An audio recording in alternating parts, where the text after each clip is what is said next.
So today's webinar featuring Ed Quevedo of the Foresight+Innovation Lab will traverse the territory at the intersection of national culture, polytechnic post-secondary education, and the evolution of philanthropic and impact sectors.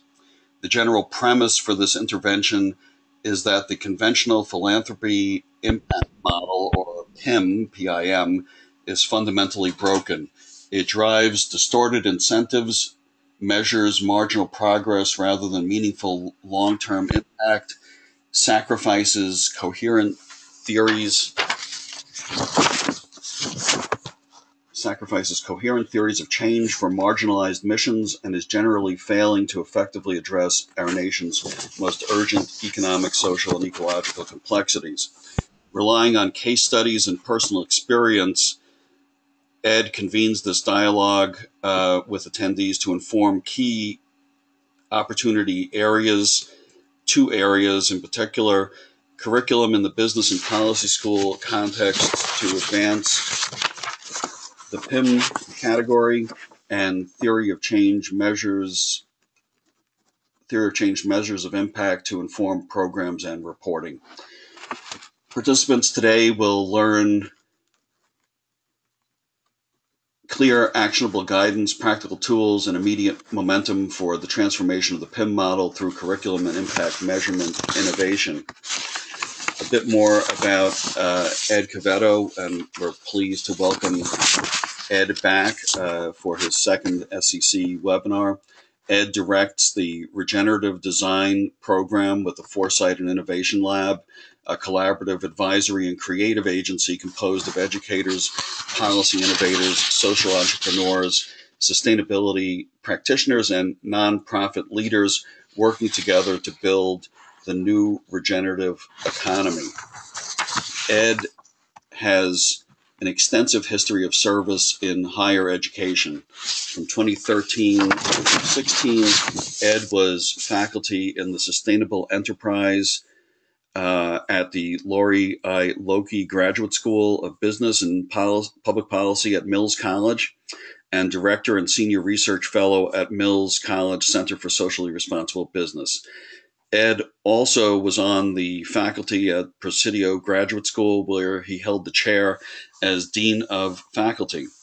From 2003 through 2010, he was faculty within the Green MBA program of the School of Business and Leadership at Dominican University of California. Ed holds his bachelor's degree in philosophy from UCLA and his law degree from UC Berkeley Bolt Hall. And he makes his home in Northern California, where he continues to learn from his children and the local communities he is privileged to serve. With that, I am going to shift the presenter role over to Ed Quevedo. And Ed, you should be seeing that prompt box at this point, and the floor. Hopefully my screen is up. Yep, the floor is yours. All right, thank you. Thank you, Ira. Thank you for hosting us, and thanks to my colleagues and patrons of our agency who inspire me every day and whose ideas are represented here. We have begun to traverse this ground over the last 20 years. I won't say we've cracked the code, but we have a few things to offer that I think will be useful. And I want to emphasize to the participants today that I would much rather have this be a dialogue. In fact, as a teacher, I'm very uncomfortable with awkward silence. So there will be pauses here. So you guys can jump in, and I will prompt you with specific questions. We'll also be respectful of your time. I've scaled the program for the webinar to get us through a very broad set of topics and really hopefully begin conversations. I'll say that on the back of the last webinar we did for SCC, I had 12 separate conversations, all of which are continuing with faculty and researchers about the topics we traversed there, and I'm hopeful the same will happen here. So I really encourage you to make this a conversation and to raise your hand. Ira can bring you into the conversation and unmute you, and you can also, of course, as Ira said, put comments in the chat box that he will field for us. So I'm going to simply jump in here and say a few things to get us started. My intention is to shift your thinking in a couple of ways to reveal the poverty of our curriculum and the poverty of our program development on the public policy side, but to go straight at the issue of national culture. Our agency for the better part of 25 years has specialized in shifting organizational culture at scale in places as diverse as the Netherlands and southern Germany and Singapore and the city of London. And now we're bringing our medicine home to the United States at a time when I think a redefinition of national culture is called for. And I would note that the principle that is used to cultivate culture in more mature democracies is a ministry of culture. We don't have ministries in the United States. We have departments, which is very bureaucratic, but a ministry is a very different gesture. For those of you who may have taught and traveled and worked internationally, you'll know that in most OECD countries outside the US, what we would call cabinet or flag departments are ministries. And since no one is cultivating our national culture in the intentional way that a ministry of culture would do so, it's up to the citizens to do that. And when the citizens are polarized and marginalized in a period of our nation's history that is driven mostly by fear and partisanship, no time is more important than for the academy to come to the center and hold our culture together. And that's the sort of provocative space into which I propose that we wade. I will say that this issue of public affairs has also quite gotten lost. And I'm old enough to remember the proposals from Edward R. Murrow in the 1950s that we use our national instrument of television and broadcasting to have national conversations about public affairs.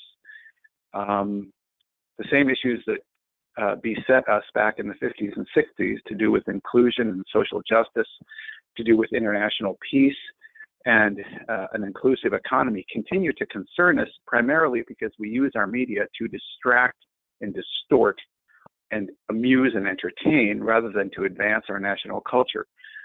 And that's problematic. And so my response to this is to scramble around in our academic work and in our agency work and be polytechnic about our approach to solving for complexity. And the techniques we use in the classroom and the techniques that we use, folks, in our agency work are designed to unravel society's most complex ecological, economic, and social problems. And so the received experience that we have gives us a few tools, techniques, and some grammar to try to do that with you here today. I'm going to talk about one philanthropy in particular, the Triodos Foundation, TRIDOS, that is mentioned in the book that is footnoted in the essay that accompanies this webinar, John Bloom's The Genius of Money, as an example of an impact organization at the intersection of philanthropy and impact that is actually doing what it needs doing to solve and unravel highly complex social, ecological, and economic problems. But I want to pull the focus back and talk a little bit about curriculum poverty and then invite you to ask questions because I'm going to try to be intentionally provocative here. It's a catastrophic failing of business schools that we do not teach comparative banking or comparative finance. Indigenous communities around the world have used models of finance typified by the potlatch culture of the American Northwest to create exchange that is affectionate, to create exchange that builds community, and to create exchange that measurably increases well-being rather than is extractive, destructive, and profit-driven. We have many models globally, including public banking and community-held cooperatives and philanthropically held banks that would give us a way to think about finance and economics in a comparative way. And it is really quite problematic that we do not teach this in the academy. And we're working right now to build a curriculum for the Haas Business School in comparative finance that will be a required course because our model of economics and banking is fundamentally broken, and the extractive character of the way that banks work creates distance and exclusion where there needs to be inclusion, agency, and a creation of well-being. And the public banking model, the philanthropically owned banking model, and other alternatives hold much more promise for our future as we try to drive the economy to the local level. And I'll say one more thing and then pause for comments and questions about how we teach public policy.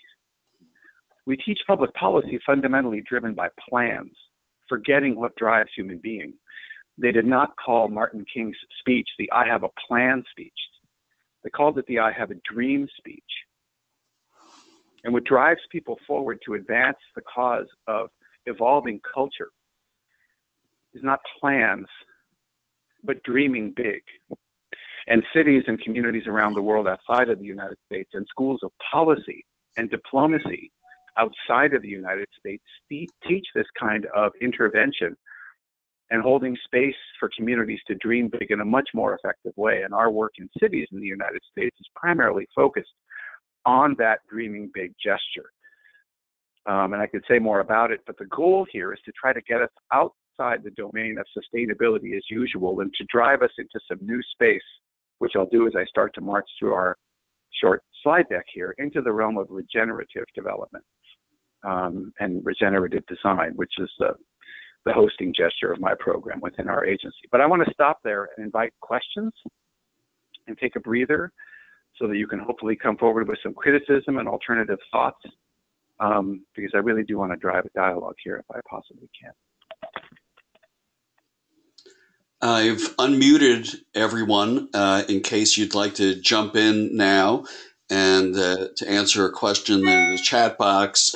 Ed is just beginning to walk through his slides, so he will be moving off of the title slide shortly. One question in the chat box for you, Ed, is can you explain a bit more about what is regenerative development? Sure. I learned a long time ago that when you're talking to an appellate court, you answer the question when it comes up, and you don't say, I'll get to that in a minute. So I'll take that question on now, and hopefully it'll unfold a little bit more as we go. Regenerative development presumes that we can measurably improve social, ecological,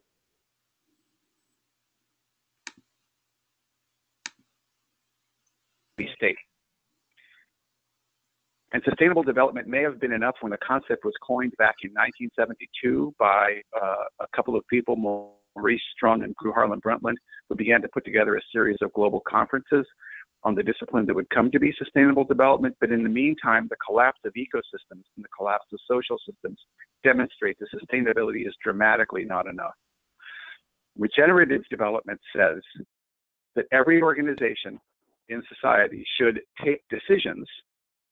So we move into the discipline of decision science, should take decisions in such a way as to measurably improve the ecological, social, and financial conditions of all affected stakeholders, whether that organization is a family, a company, a city, a nation state, a philanthropy, or a university. And for the most part, we don't. In fact, sustainability or sustainable development, more properly, is more often a program or an add-on rather than a cultural attribute. So regenerative development, for example, is exemplified by a particular company that I'll mention, Triodos Bank. It's based in the Netherlands. It's based in Amsterdam. It emerged in the early 1990s at a time when I was studying alternative financial models in the banking sector in Europe. Triodos exists to create measurable improvement in community well-being. It's a philanthropically held bank, and with every investment in the bank, it measurably reports on ecosystem restoration, building of community development, and deployment of financial agency and literacy for the least benefited communities in the Netherlands. They're also the most profitable bank in the Netherlands and the only bank whose deposits grew during the global recession between 2008 and 2010 because people knew it was the safest place to put their money. We have one bank that emulates that model here in North America, the North Dakota State Bank, which is a statewide bank that exists to create well-being in North Dakota. And we have another new emerging bank that I would commend you to that is based on the same principle called Amalgamated. And we had Amalgamated Bank and a representative of North Dakota State Bank on our panel at the National Conference for Science and the Environment conference, which just occurred last month. So I hope that helps explain a little bit about regenerative development, or RD, but we'll get deeper into it as we go, and I appreciate the question. Any other questions pending, folks? Nothing in the chat box. Oh, wait a minute. Okay. Actually, we have a question. The presenter has stated that the philanthropic model is broken, but that was not really explained. How is it broken? Sure. So there are two philanthropies in the country. We did a study, I should mention, when I was at the Institute for the Future running the Future Economies program. We did a study for the Rockefeller and Gates Foundations on the future of philanthropy. And we surveyed 150 name brand philanthropies around the country. And we found two that have coherent theories of change and coherent measures of impact. Omidyar Network, which is based here in California, run by Pierre Omidyar and his wife Susan, and the foundation of the Public Bank of North Dakota. Every other philanthropy we could find has 5 fundamental dislocations. And this includes public philanthropies, corporate philanthropies, and private philanthropies. No coherent theory of change that drives solutions to truly complex social, ecological, and economic problems. No measures of impact that demonstrate systemic shifts. No clear relationship between staff and board that builds organizational culture for impact. No long-term coherent foresight plan that describes the conditions that they're trying to change in the greater society at scale over time. And finally, and maybe most importantly, their giving programs are circumstantial and intermittent rather than systemic. So that's what I mean by the fact that the model is broken. And when I talk a little bit later about the Triodos Foundation, I'll give you an example of a philanthropic / impact gesture that sort of works.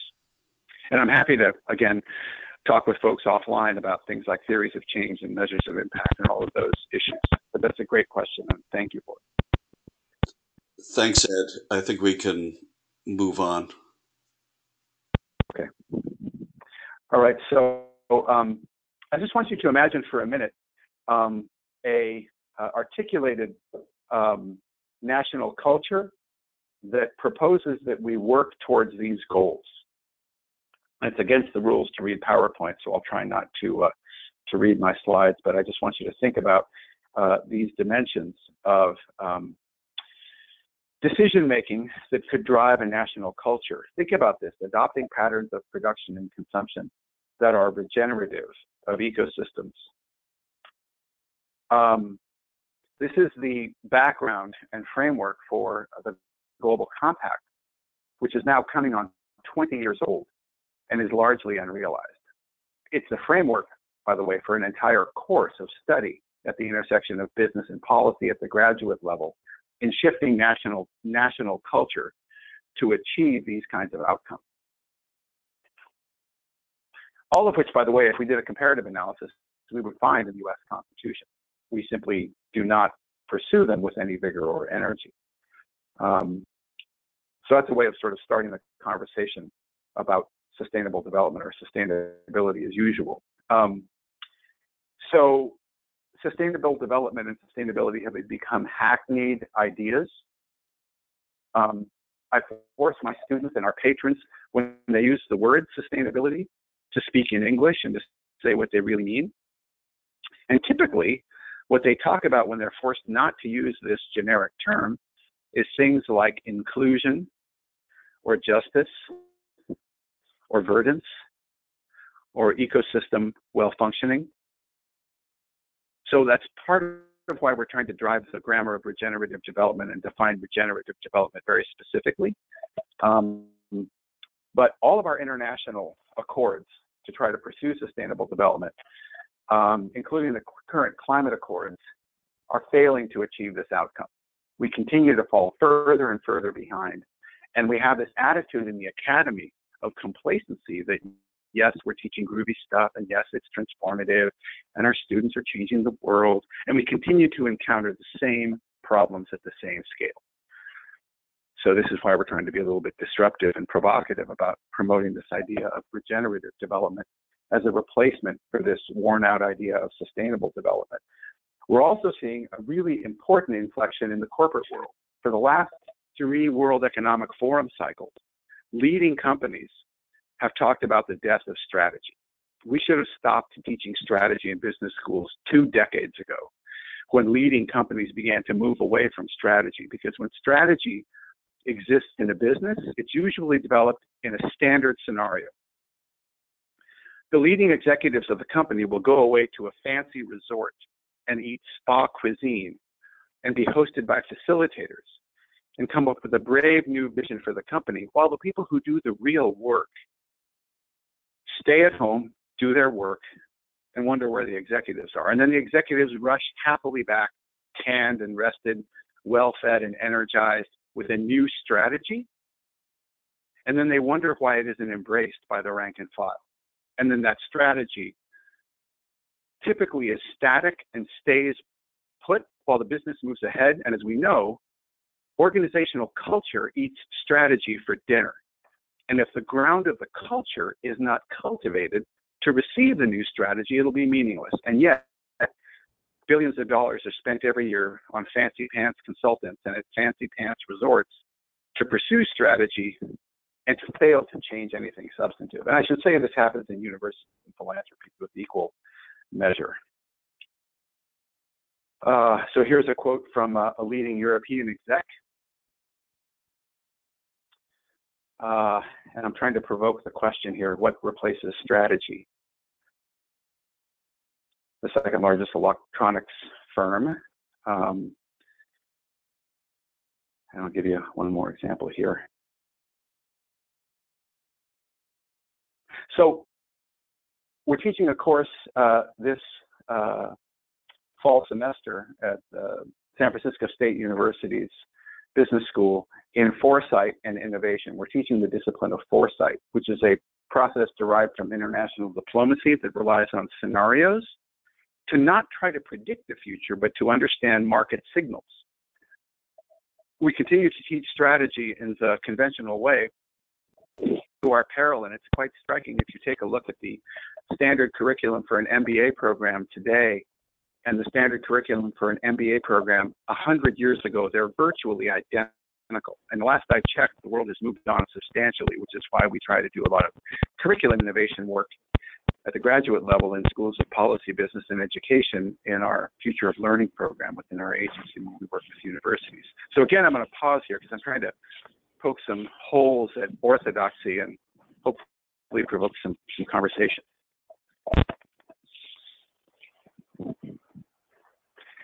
Any questions or challenges coming up for folks?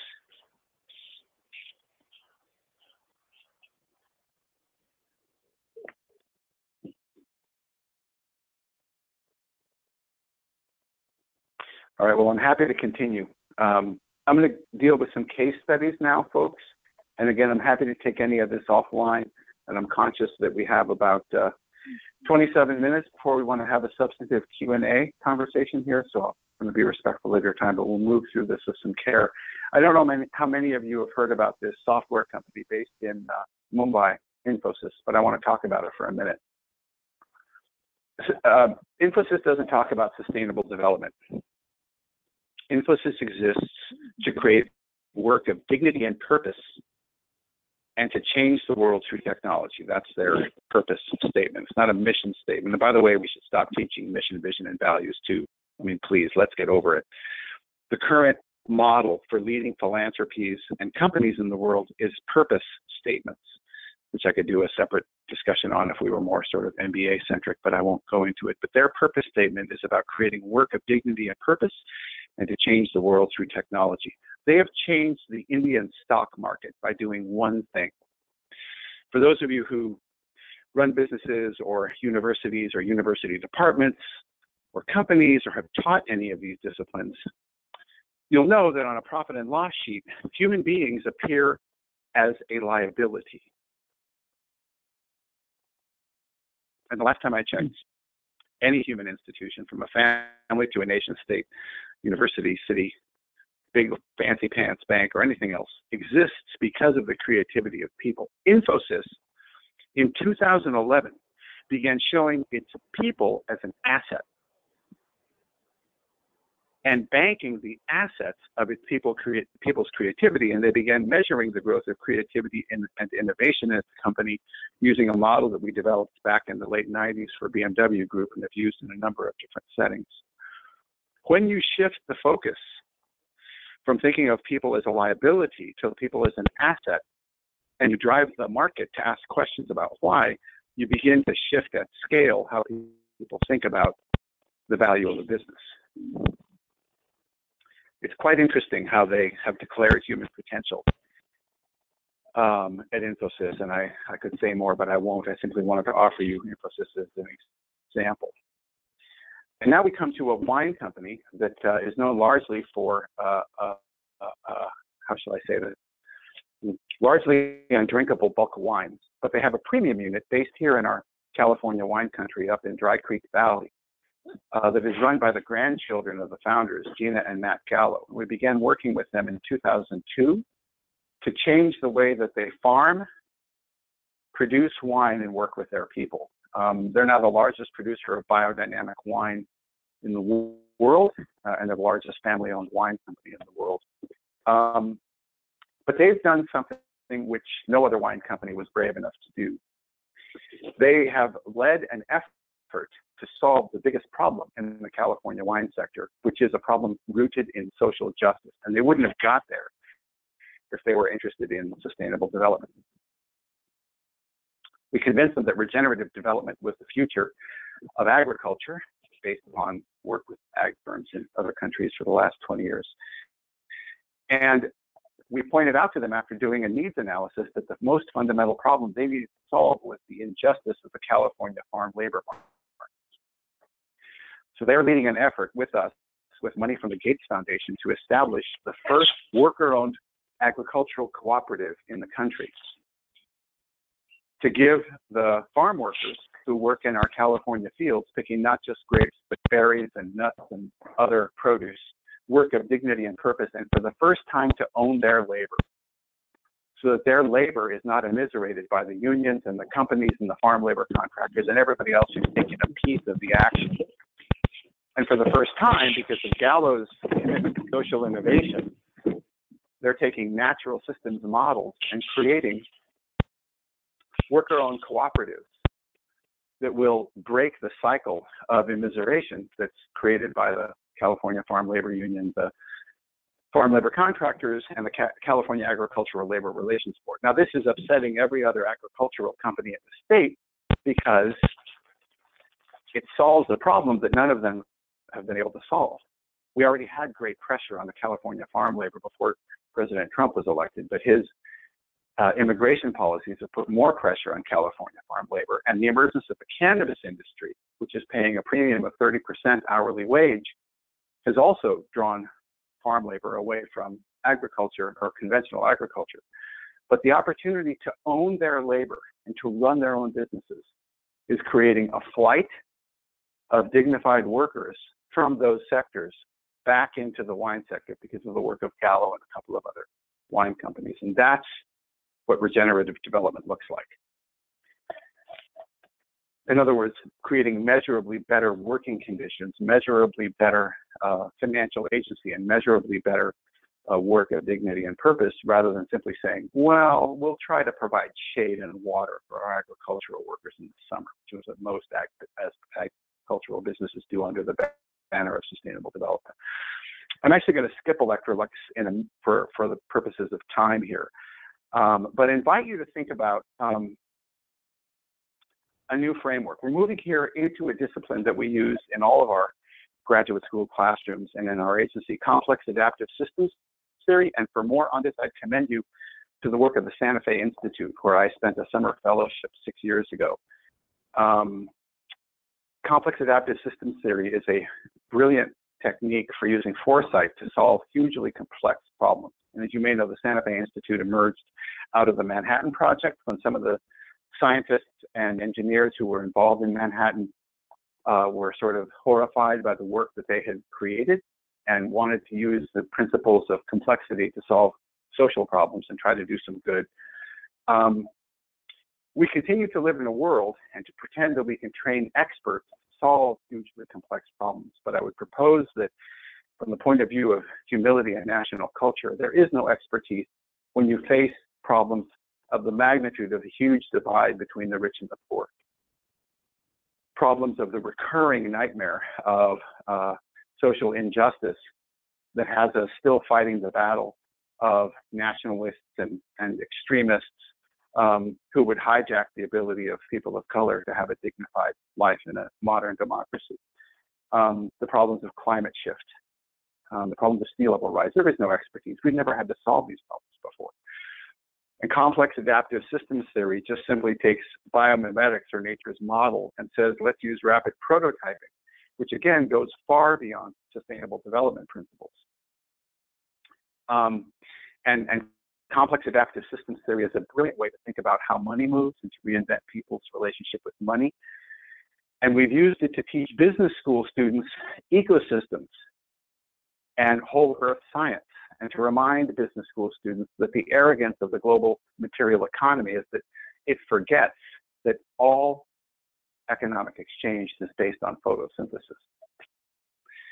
Without photosynthesis, none of the gifts of nature that compose the material economy or the artifacts of human culture around us would exist. And instead, we treat nature like an account in bankruptcy.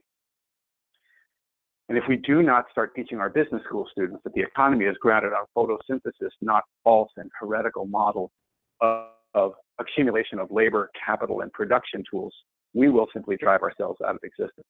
And too often I hear progressive business school faculty talk about, saving the planet and trying to be concerned about ecosystems. The planet's going to be fine. The question is, will we survive as a capstone predator species? And if we want to bring the world of polytechnic learning, or as E.O. Wilson talks about it, consilience, or the jumping together of disciplines of knowledge, we need to bring whole earth science into the business school classroom.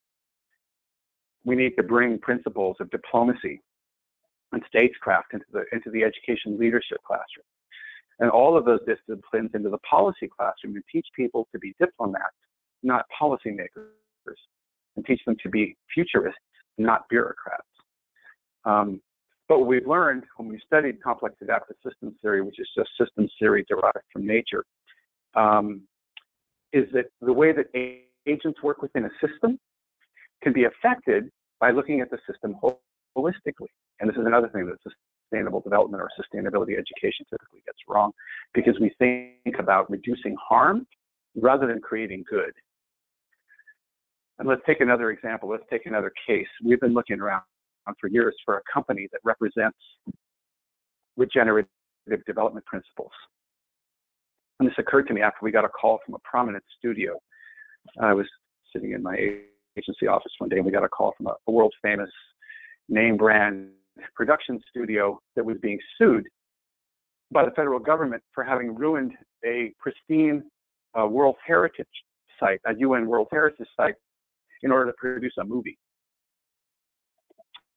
And they called us up and said, could you help us with this problem? And I thought I sensed a problem with their request. And I said, well, what do you want to do? You want to change your practices, or is this a PR issue? They said, it's a huge PR issue. We need to market our way out of this. And I said, here's the name of some consultants you should call. We really don't do that kind of work. But it made me think about what this company stood for. So I went on their website, and under their sustainability program, sure enough, it said, we use earth-friendly practices in all of our operations, which is nonsense. It's just bunk. But then I thought, well, what would it look like for a company to actually add ecosystem value, to generate net ecosystem services through a profit-making activity? So we began a series of research projects, this time funded by the George Soros Open Society Foundation's Justice Fund. And we found one company that fits the model. And it's a company that's they're in Northern California. So for those of you who aren't based here in the bubble within the bubble, I'll apologize for offering a hippie example. This company is called Guayaki, Guayaki, Guayaki. They make yerba mate, which is a probiotic tea, but in a very unique model, and I commend you to their business model. We wrote a business case, a teaching case for the Portland State University a few years ago on Guayaki's business model. It's available on their website. So the way that Guayaki works, yerba mate is a shade crop that can only grow in a rainforest. So Chris Mann, the brilliant founder of Guayaki, went into the rainforest of eastern Brazil and western Argentina looking for places where he could grow his crop. And he found a group of desperate residents, mostly indigenous communities, who had two economic options, to starve or to work in the drug trade. So he took some working capital and a small business administration loan and began offering these people work restoring rainforest so that he could plant his yerba mate crops, and gave them work of dignity and purpose, paying first world wages in third world environments, and started pulling people out of the drug trade to make his product. He now has the most profitable, measured by margin, drink company in the sustainable food sector. And they've restored over 400,000 hectares of rainforest. They've given jobs of dignity and purpose to 40,000 employees in the 12 years they've been in existence. And they're creating economic alternatives. They have, so essentially what happens, folks, is that with every $3 bottle of yerba mate you buy from Guayaki, you're buying social justice, ecosystems restoration, and financial independence, and some pretty good drinking along the way. And that's what systems within a codependent, complex adaptive process can do if they're not focused on sustainable development, but on regenerative development. So again, I'm going to pause here as we come up on 10 minutes or so left in our time to see if there are questions or challenges, or if this inspires thoughts in folks that you want to share, so that we can have a bit more dialogue, because too much of my talking won't do much good for anyone.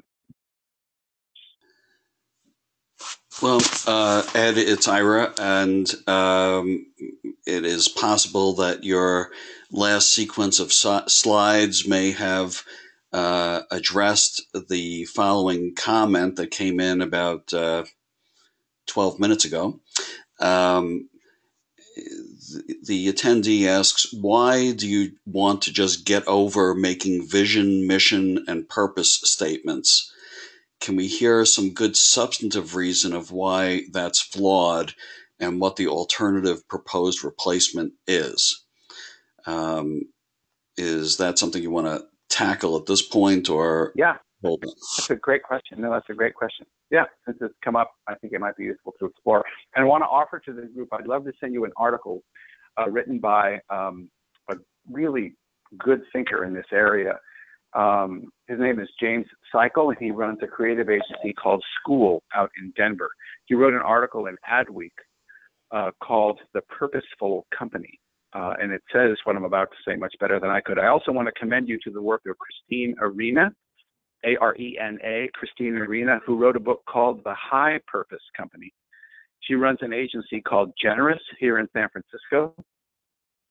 And the basic problem with mission, vision, values is that every single time I've ever seen a statement of mission, vision, and values, they're highly generic. I can never tell what kind of company they're attached to. And I've recently done a survey of these for one of our academic clients in the wine, food, and tech sectors. And we've portrayed 25 leading, highly profitable companies' mission, vision, and values, and we run them past executives and students and challenge them to identify not what company they come from, but even the sector that they come from. And they're typically not identifiable. So I'll give you a couple of examples to talk a little bit about. So in this model, and again, James Cycle and Christina Arena explained this much better than I could, but in this model, a purpose statement replaces vision, a philosophy replaces mission, and principles of action replace values. So I'll give you a couple of examples. There's a company out here in San Francisco you may have heard of called Method Home. They make cleaning products. Their purpose statement is to make cleaning the home a joyful, and inclusive experience. Their philosophy is that natural products and non-toxic materials more effectively clean the home and create an atmosphere of play around chores. Their principles of action, I'm going to mention only 3 of them, they have 12. Their principles of action are, first, everybody is a first assistant to everybody else, which means there's no hierarchy within the business. Their second principle of action is toxins will not make them into our products. We therefore must be deeply innovative, and that runs their R&D function. And their third principle of action is that packaging is inherently harmful, and we must ultimately eliminate packaging. And they're moving well in that direction. Their goal is to have edible packaging, and they're working with a leading small packaging company based up in Portland to come up with packaging for cleaning products that will be edible at the end of useful life. And you say, oh, that's craziness. This is the most profitable company in the cleaning sector, the only independent family-owned cleaning company. And they proceed in part, I think, well and effectively because they have a purpose statement and a philosophy and principles of action. And the idea that Christina Rena talks about is that when you have principles of action, there are things that do exactly that. They tell you what to do. They tell you who to hire, who your suppliers should be, how to organize your compensation structure. In other words, they activate progress rather than simply sit there as statements of values that, if I go back and give you the mission, vision, and values of the cinematic production company that I mentioned earlier, you'd say, oh, well, they're deeply eco-groovy, but they're really not. And that's why we're trying to sort of challenge orthodoxy around mission, vision, and values. And I'm happy to send you more examples, but I'll certainly send Ira the links to Christine's book and to this wonderful article in Adweek, and would commend you to them. So thanks for the question. Any other questions pending at this moment?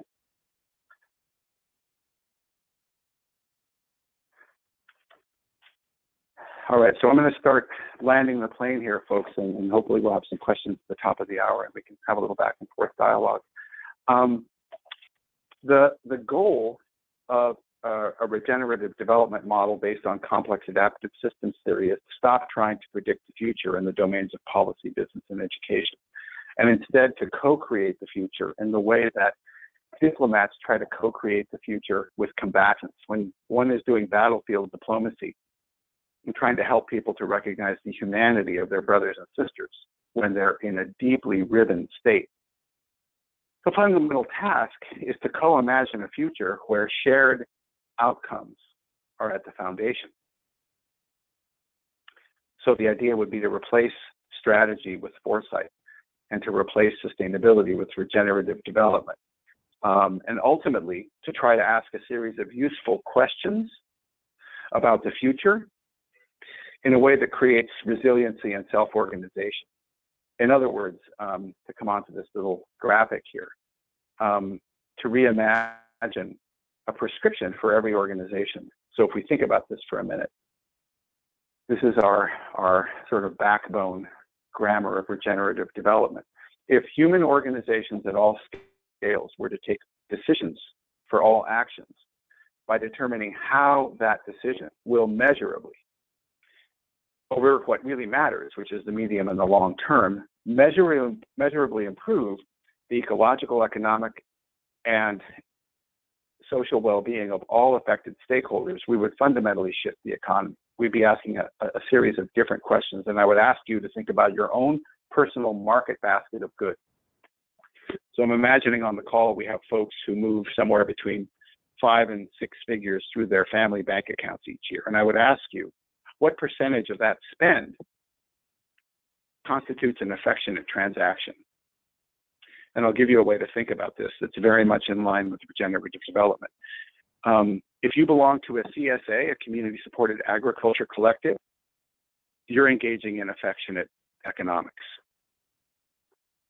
The folks who we buy our produce from here on the Redwood Coast in California run a farm down in Watsonville.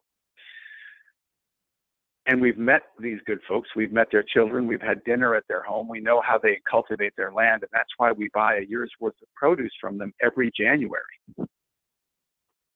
When I give them money, it's a fundamentally different exchange than if I give my money to Amazon or Safeway for produce. And if they have a bad year, my money and the money of the other 2,500 families who support this farm will protect them from losing their land. They don't have to take out bank loans. If they have a bumper crop year, I have crazy amounts of produce that I have to give away to my colleagues and neighbors. And it's a fundamentally affectionate exchange. So we have the opportunity to think about, and I would challenge you to think about who holds your mortgage. In California, 75% of the mortgages are held by the two banks that are the most penalized banks in U.S. history, Wells Fargo and Bank of America. They've both paid 7 or 8 figure penalties for fraud on the market, and yet they continue to command most of the mortgages in the state of California. The Free Republic of California, I would point out, where, we like to fancy ourselves a little bit different. Our mortgage is held by New Resource Bank, which is now a division of Amalgamated. And we pay more for that, just like we pay more for our produce we buy from our friends Brian and Cindy down on the Central Coast. And not all of us can do this. But New Resource and Amalgamated exist to create community well-being, not profit. And we aim to try to think about how our agency and our families, the families of our 12 agents, spend their money to participate in affectionate exchanges and have a market basket that largely accomplishes this goal of measurably improving over the medium and long term the ecological, social, and financial well-being of everybody in the movie. And so we have this little graphic of sustainable development. And if the graph here of performance and time suggests that sustainable development is about reducing harm and achieving a steady state, regenerative development moves us up and to the right by measurably improving ecological, social, and financial well-being through affectionate exchanges. And if we teach this model based upon established cases where this kind of exchange works and demonstrates to add value, then I think we serve our students better than by teaching, why Southwest is the grooviest company in the world because it's based on love, even though they have a number of health and safety and SCC and advertising violations pending, even in this administration, against them. And in this context, it's worth thinking about how we teach corporate responsibility and what we think about as progressive finance, and give ourselves the opportunity to reimagine how we introduce our students to what a thriving regenerative ecosystem looks like. These are farmlands in the west of Marin County here. Marin is where I spent my misspent high school years. It's a place that is composed of 3 economic realities. It's a bedroom community for San Francisco with the 2nd highest average cost of housing. The 3rd highest community of 2 communities of color that live below the poverty line, and an investment in open space that is fundamentally education and equity-based. So Marin County is now shifting its economy to use its agricultural benefits and gifts to create agricultural collectives, to create work of dignity and purpose for communities of color within its boundaries, and to radically shift how they do community-based housing from market-based and market-priced housing to housing cooperatives, or what they call in Europe social housing. And they're exploring setting up the first public bank in California, based upon the principles not of sustainability but of regenerative development. And so, we close by talking about business and policy, enterprises and communities that fundamentally have a different gesture. And I would ask you to interview your economic development director at any city where you live and ask them what they're trying to do with economic development. And that's an area where we need a substantial rethink, because too many economic development directors think of jobs as the things that we're trying to achieve, and it's not. In a world where national culture matters and where the future of our democracy is at stake, I would propose we want not jobs and not careers, but an economic development model that helps our young people find their calling, their highest purpose. And if we do that, we might have a chance to create vibrancy, resiliency, and adaptability in all contexts, and to find ourselves in a position where we can have a thriving future rather than a risky future. In this regard, from the point of view of foresight, I can also commend you to the work of James Dator, who founded the first Futuring Institute in the country at the University of Hawaii, Manoa. Their work is not nearly well enough known. And I'll just close by offering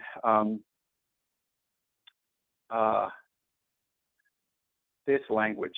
What if Congress were to pass a bill that said that it's the continuing policy of the federal government to use all practical and measurable means to fulfill the social, economic, and ecological needs of future generations of Americans, and to use all practical means to fulfill the responsibilities of each generation as the trustee for succeeding generations?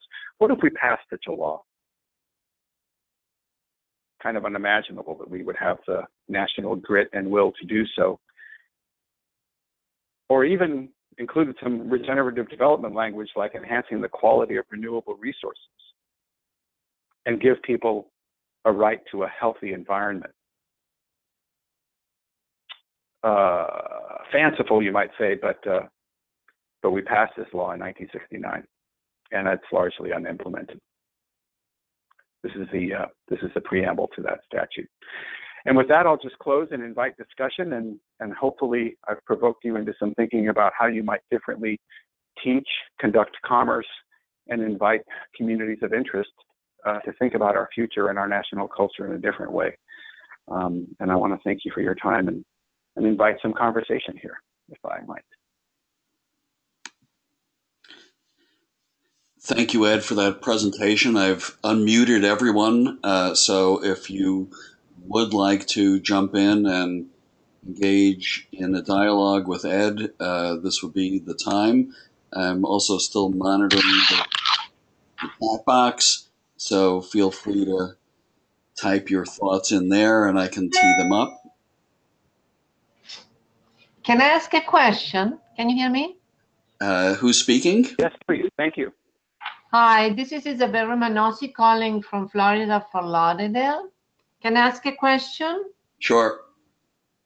Well, first of all, thank you very much. Very interesting, your perspectives, and I look forward to seeing the slides. It was a little fast, and I was debating whether to listen to you or to read, but I really look forward to seeing them.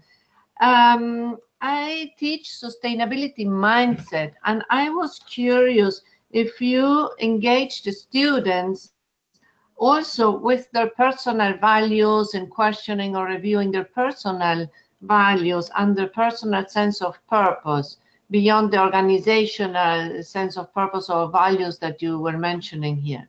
And if you do it, if you can give me some examples about how you do it. Sure, that's a great question. Thank you for getting us started. And I'm happy to engage with you offline as well. Ira has our contact information, and the slides I'm sure will be made available so you can take them up in your own time. So here's the conversation, and I'll give you an example of a class that we just finished teaching up at Mills in community development. We start the class by asking the question, why are you pursuing this graduate degree? And we try to get people to talk about pursuing a career in community development or public service and drive them. I'm sorry, did you say your name was Elizabeth? Isabel. Isabel, we try to drive them into the space of thinking about their calling or their highest purpose.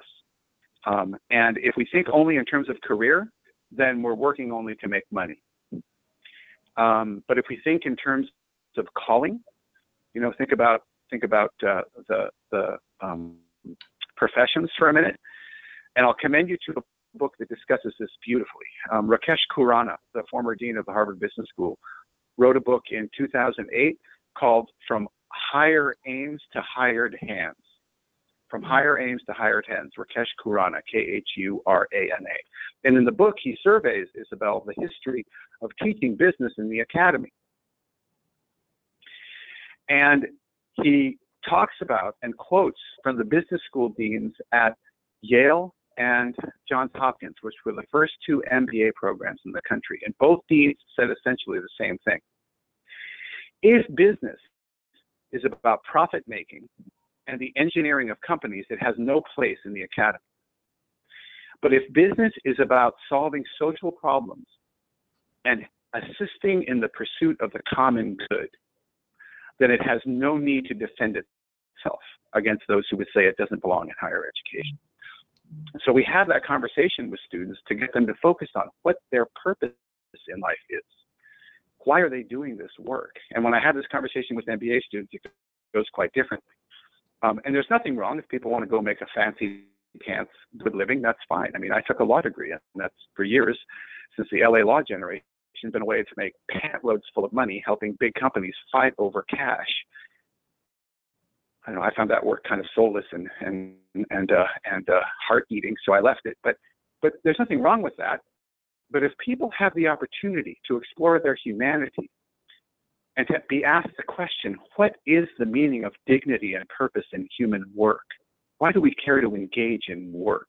And if they go back to a time when every person in a society contributed good for the others, when we exchanged seed corn for dwelling units, when we exchanged healing for food, we could begin to rethink not only our purpose, but our role in the economy, and indeed what the economy is.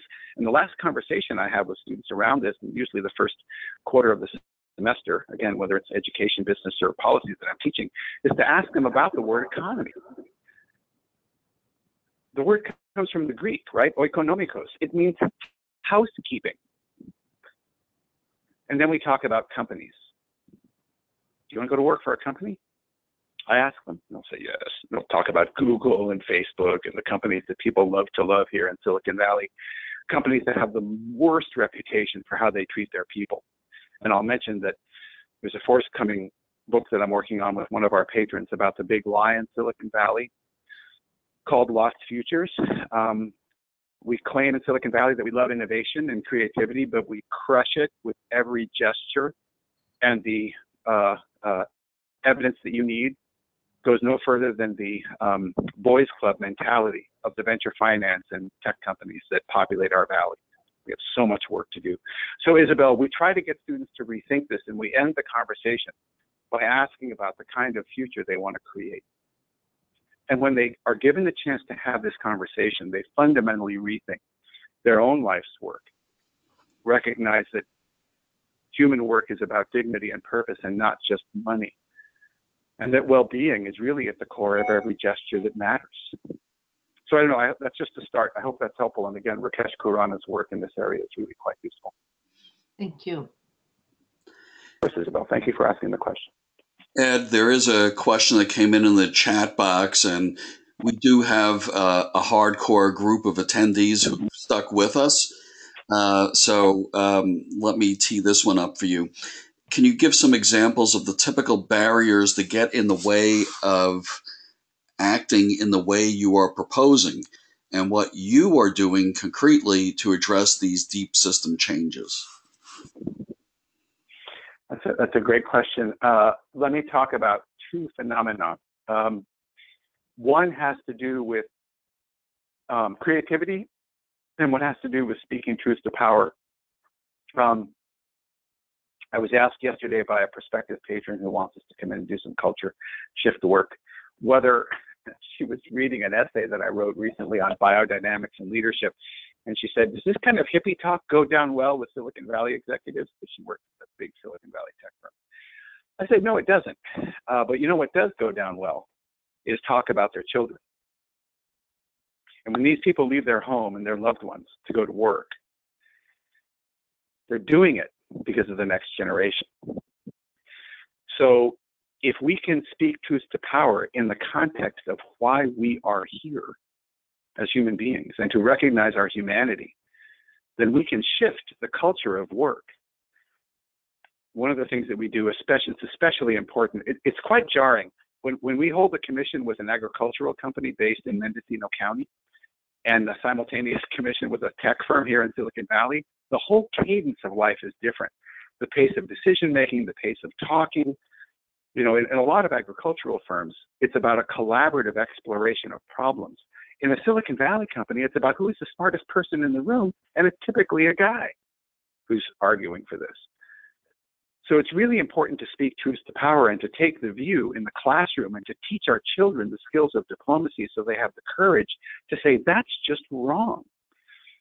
And one really good example is a question we don't ask often enough in for-profit businesses, which is, just because we can, should we? In the case I always use to teach this, and this crosses the bridge between these 2 points in terms of how to be differently in the world and how we're concretely trying to do this.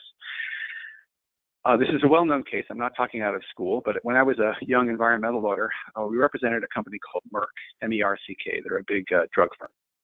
And I got a call that I had to throw my crap in a plane and head up to Mississauga to their manufacturing plant up in this little town near Toronto, Ontario, because they were being shut down by the Canadian Ministry of Environment for very large ammonia emissions into a local creek that had endangered aquatic species in it. So I flew up there and went out, and I was like, the whole way I'm trying to figure out, why is ammonia being released from this drug manufacturing plant? So I got up there and grabbed my rental car. I'm driving out into the wildlands north of Toronto into Mississauga. I'm sorry, I think Mississauga was south. I think it was south. Anyway, and I come upon their monument sign off of a rural road, and to my horror, I see paddocks where horses are penned up. And I begin to put these pieces together. I want to mention that I have a humanities degree, so it took me a while to figure this out. The drug they manufactured at this site is called Premarin. P-R-E-M-A-R-I-N. At the time, in 2002, it was the most heavily prescribed drug in the country. It's given to women to stem the effects of menopause. Premarin. Premarin stands for pregnant mare's urine. And now I knew why the ammonia releases were there and why these horses, these pregnant mares, were in stalls where they couldn't move. It turned out that the company and the FDA had suppressed data about the carcinogenic properties of this drug. We found this out during the course of our investigation. This all came out. Conference topics were given. Merck confessed its sins. They paid a large fine. But it occurred to me when I was doing that work that nobody at the company ever stopped to ask the question, just because we can, should we? And can we be creative in a different way? I would ask you to go and look at the website of Merck, which today doesn't have mission, vision, values. They have purpose, philosophy, and principles of action. Not that they're reformed, not that they're perfect, not that anybody's an angel, but through that work, they fundamentally rediscovered why they're in business. And I rediscovered what it is to be a creative. And so those principles that I talked about are ways in which we try to be creative in a different way, which is why we're not a consultancy, and why in the classroom we try to be dispositively focused on asking different questions about speaking truth to power and training our students to have the courage to speak up and ask this other question. Not just can we and will it make us money, but should we? And the other framing question for my MBA students in capstone classes where they're trying to launch social ventures is, let's define what we won't do to make a buck. If we did that, we might find ourselves in a better place, not least of which in an economy that is a bit less predatory and destructive of ecosystems and communities. So probably went on too long with that one, but I hope that was helpful.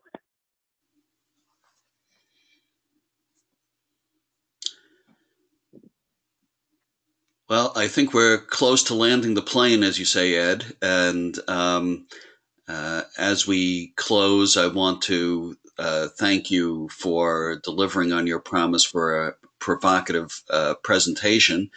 It looks like we may have one more question. I think I'm seeing Isabel. Hi, thank you. Before you go, I just was curious if you also have students that are of younger age, that are not MBAs, and how that works when you question their values, their purpose, and their philosophy? Sure, great question. So I actually have the privilege of teaching civics classes in two of our local high schools, two of our local public high schools. We're teaching what's called character-based learning, which is sort of project-based learning on steroids. Character-based learning is about building citizens and not consumers. And when I have 10th and 11th graders and we have this conversation, it's fundamentally different, especially young women who are re-examining why and how they want to do work in the world and how they want to show up. And in a context in which the national dialogue is suffused with the kind of emotion and shocking revelations that we have, these conversations we're having are very fruitful and often quite emotional about the role of women in society. And having spent 3 years teaching at Mills College, a progressive women's college, and teaching undergrads there for years, I can tell you that apart from the fact that this wonderful school has a motto that essentially is "fuck the patriarchy," these forceful, powerful women develop purpose very quickly, and I would call them purposeful. These conversations we have with high school students lead them to being purposeful, to knowing what they're about. And whether their parents are Silicon Valley executives or banking executives or social workers, this new generation is refreshingly abject in their appetite for something more from their work. And in fact, it goes so far that we're taking a group of my high school students to the Netherlands this summer with a group of Silicon Valley executives to look at the future of work, robotics, and automation, and to examine the question, how do we move into a highly automated manufacturing world, a huge tectonic shift in the nature of work, perhaps the biggest since the Industrial Revolution, with regenerative development and social responsibility at the core. And when these young people, these 10th and 11th graders, get to talk to fancy academics from the Netherlands and fancy executives from Silicon Valley, I expect they'll be giving them a piece of their mind or two about how we need to reinvent the nature of work and business. And with that, I should probably stop yapping away. Thank you for the question, Isabel. And again, I want to invite any of you to get in touch with me as you might wish. If any of this is useful, I'm happy to share further. And I just want to thank you for your attention this afternoon. And I thank you again, Ed, for this presentation. Your mention of character-based education allows me to remind folks that that was the subject of your previous webinar for SCC, and that recording is available on our website at curriculumforsustainability.org. And for those who are still online or within the sound of my voice through the recording, keep an eye out for our announcements of upcoming webinars, online cohorts, and the 2018 Sustainability Curriculum Consortium Faculty Conference on June 25th and 26th in Pittsburgh. And with that, we're signing off for today. Thank you all.